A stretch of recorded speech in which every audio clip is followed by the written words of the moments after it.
There's all kinds of stuff that gets in between our relationships, but ultimately, God, our Father, is all our Father. And He set the example for me on how to love my own dad. And God blessed me because at the end of my life, my dad was able to come back and love me.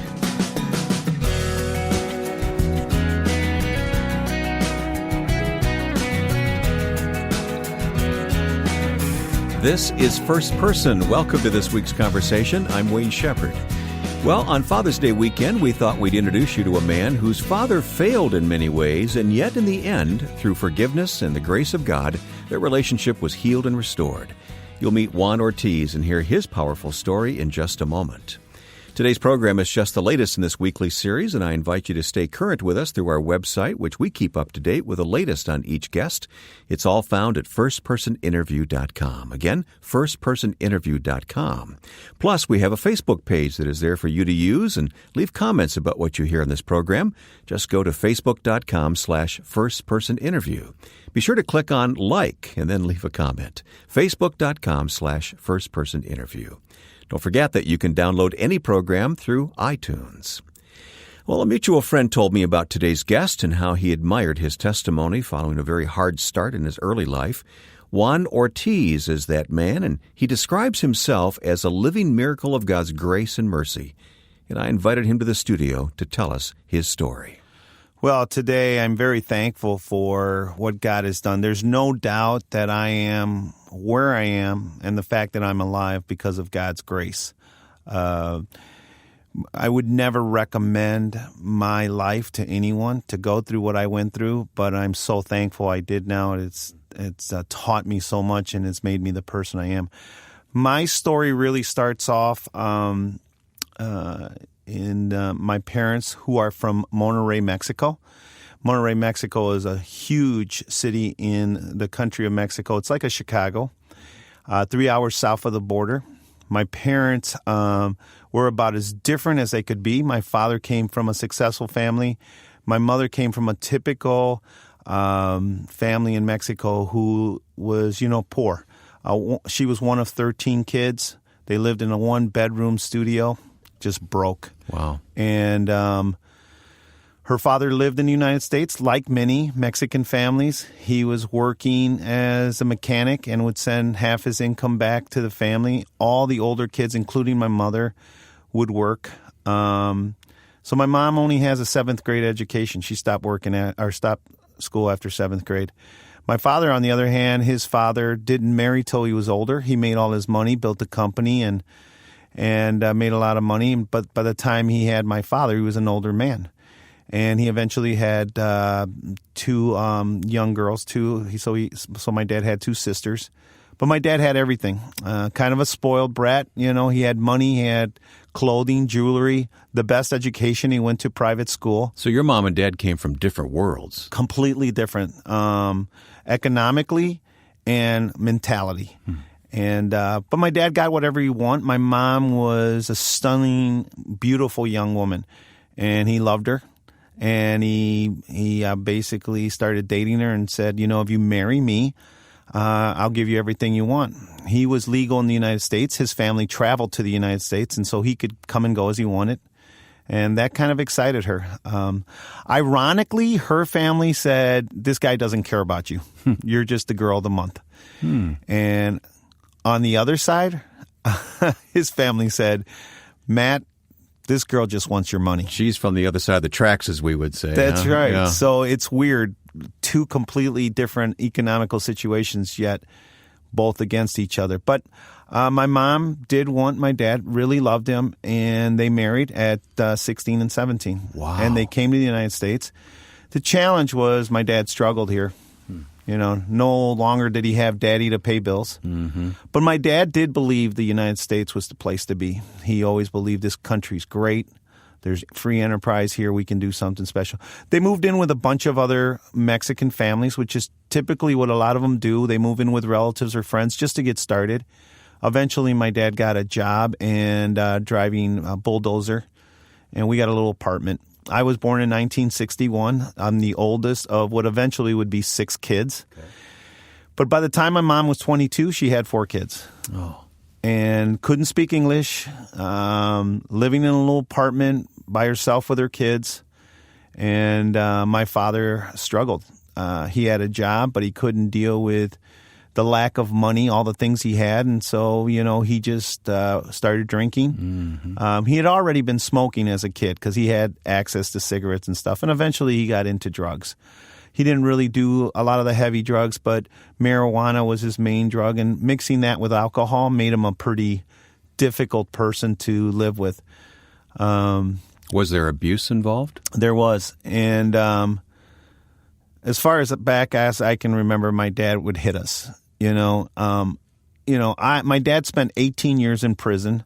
So when he was in prison, I was able to visit him as an older person to just ask him about this. So I would ask my dad, why would you hit us? And he just said, I never wanted to. I really loved you guys, but I couldn't control myself. Just to be clear, this wasn't just merely discipline. This was abuse.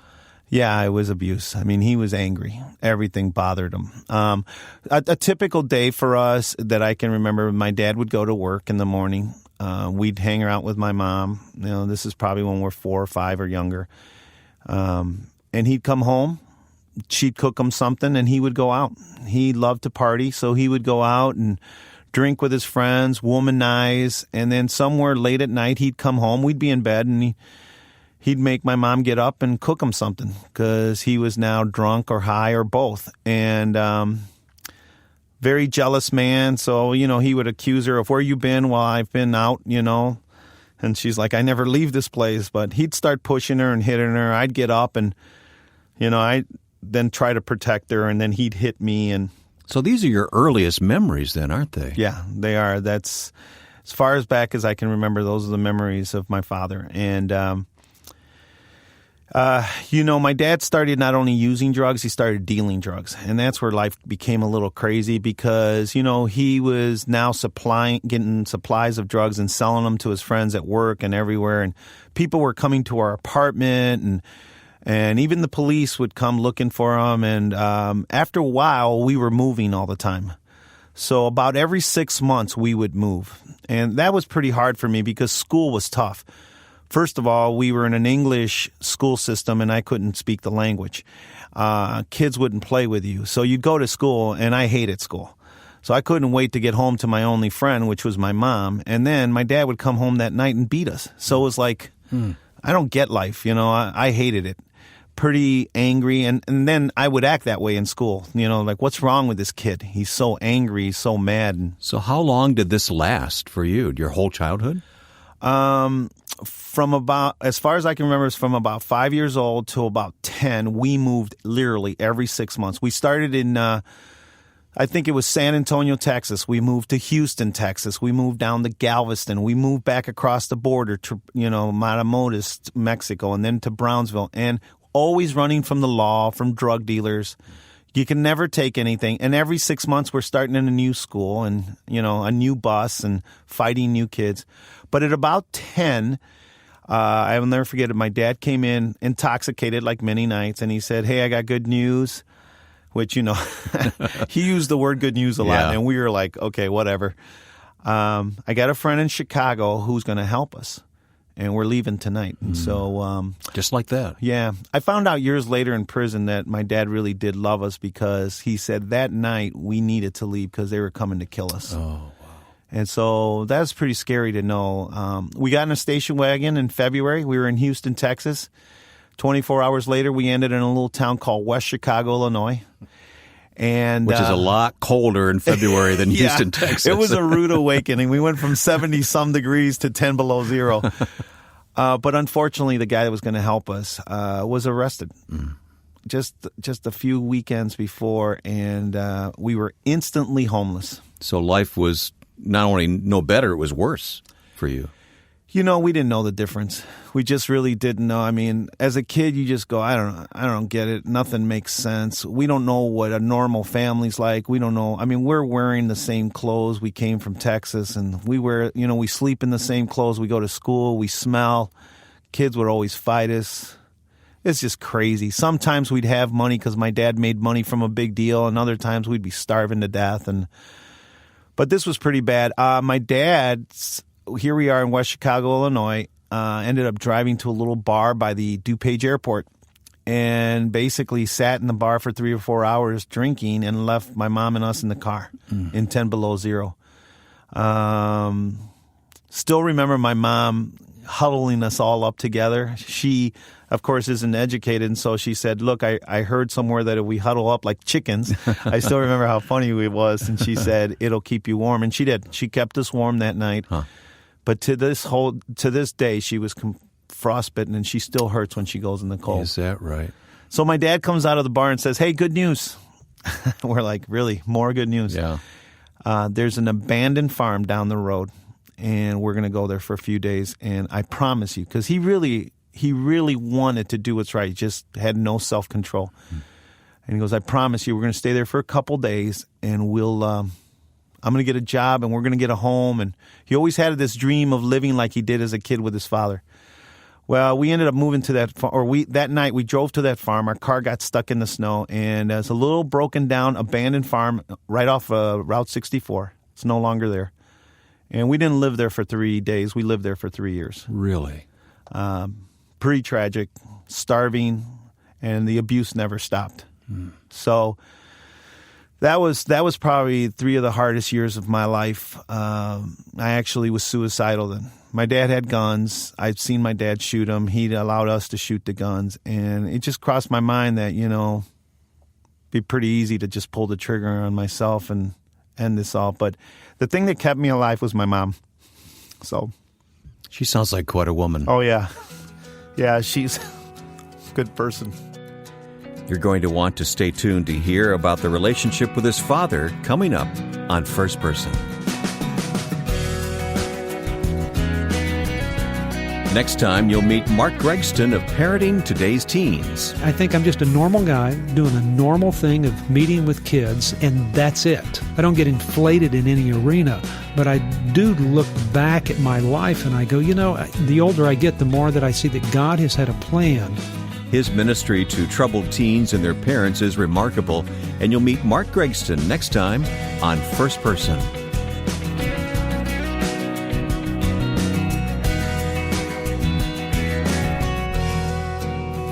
My guest on First Person today is my friend Juan Ortiz. My friend, we've only met just today for the first time, actually, although we have some mutual friends, Juan. That's right. It's exciting to hear your story because I know where it's going. So far, it's been pretty dark, and you've had a horrendous childhood, but a great mother who stood by you and your family. You get emotional when you talk about your mom, Yeah, I do don't every you? time. She's pretty special to me, so yeah. I can see why. She held the family together. Well, she's my hero, to see a person kind of been through what she's been through and hung in there, uneducated, not a lot, grew up in poverty and in a foreign country, away from all her family. Today she can read and write both English and Spanish, learned it on her own. She's so funny because she learned it from TV. So some of her English sounds like the Flintstones, but it's she's a lot of fun, and she's just one of the most beautiful people you'll ever meet. I'd love to meet her sometime. Yeah. Well, this is not Mother's Day. This is more Father's Day time. Yeah. And the father you had wasn't exactly a model, although you said that he loved you deep down inside. What happened to your dad in prison, and what happened eventually? Yeah, so let me tell you a little bit of the story and how it kind of ends there. But we lived on that farm for 3 years. Of course, my mother felt school was important, so we walked literally 5 miles in August. So remember, we came in February. And in August, she walked us to a school. She didn't know where she was going, so it was her and her. And now she had 5 kids by this time.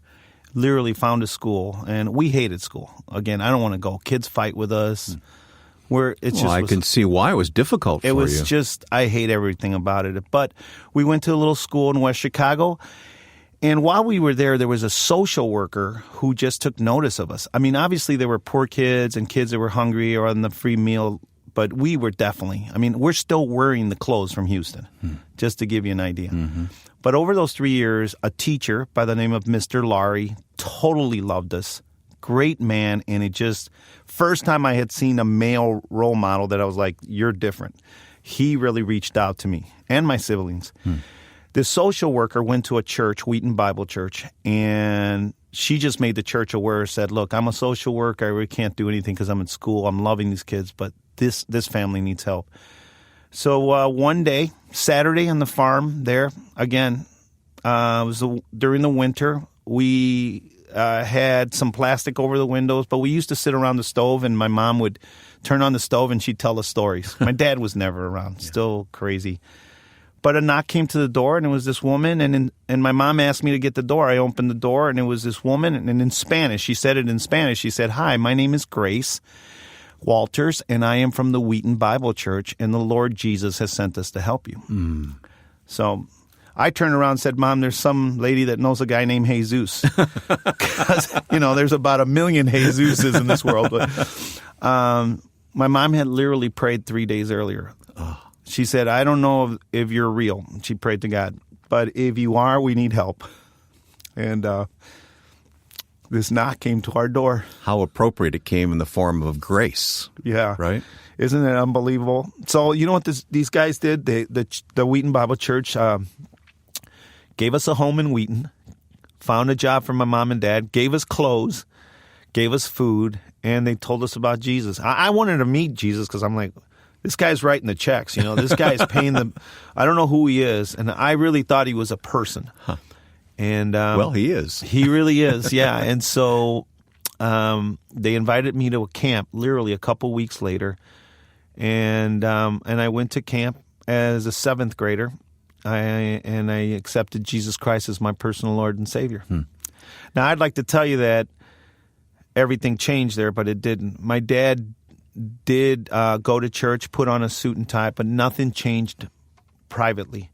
I graduated from Wheaton North High School, and my youth pastor helped me to sign up for Trinity International University in Deerfield, Illinois. And 2 weeks before I left, my dad was arrested. My mother and my sister eventually pressed charges, and my dad would end up serving 18 years in prison. But I saw him as my dad, and I just felt like God was in my heart. And now I've been a Christian 6 or 7 years, and I just said, you need to love your father. And so while he was in prison, I took his collect phone calls. My bills got pretty big, and I went to visit him just about every month. And at first he was angry. He was mean to me. He was mean to my family. I'm the only one of my siblings and my mother that stayed in touch with him. Eventually, my siblings would go visit my father because of my prompting, and eventually I would take my mom to see him. But it was difficult. For 10 years of those 18 years, he was angry, critical, pretty mean. But I just kept praying and every time I'd go, I'd share that God loved him and that he could turn around. And eventually my dad recommitted his life in prison, and God totally turned him around. So wow. Yep. So he got his GED from high school. He got a 2 years pastor's associate, became the boxing coach. And you saw a changed man. It was crazy. It was so rewarding as a son. My dad was deported when he was released from prison. Once he was released from prison here in Illinois, never allowed in the United States. But my dad was a changed man then. He loved God, and he ended up living in the back of a little church. His cousin was the pastor, Christian church in Mexico. He lived about another 6 years. He died of a heart attack at 60 years old. But here's the coolest part. So every day in those 6 years, he would sit outside on a little container, little box, bucket, whatever it was, and gang kids would stop by, and he befriended so many gang kids. And he told them how bad prison was, and he told them about God's love. As a matter of fact, the pastor was a little nervous because the church was getting full of these bad kids. But at his funeral, which my mom and all my siblings, we flew back for, not many family members there for him. My aunts came, of course, they loved him. But over 100 gang kids showed up for his funeral. Is that right? Yeah. And it was pretty powerful.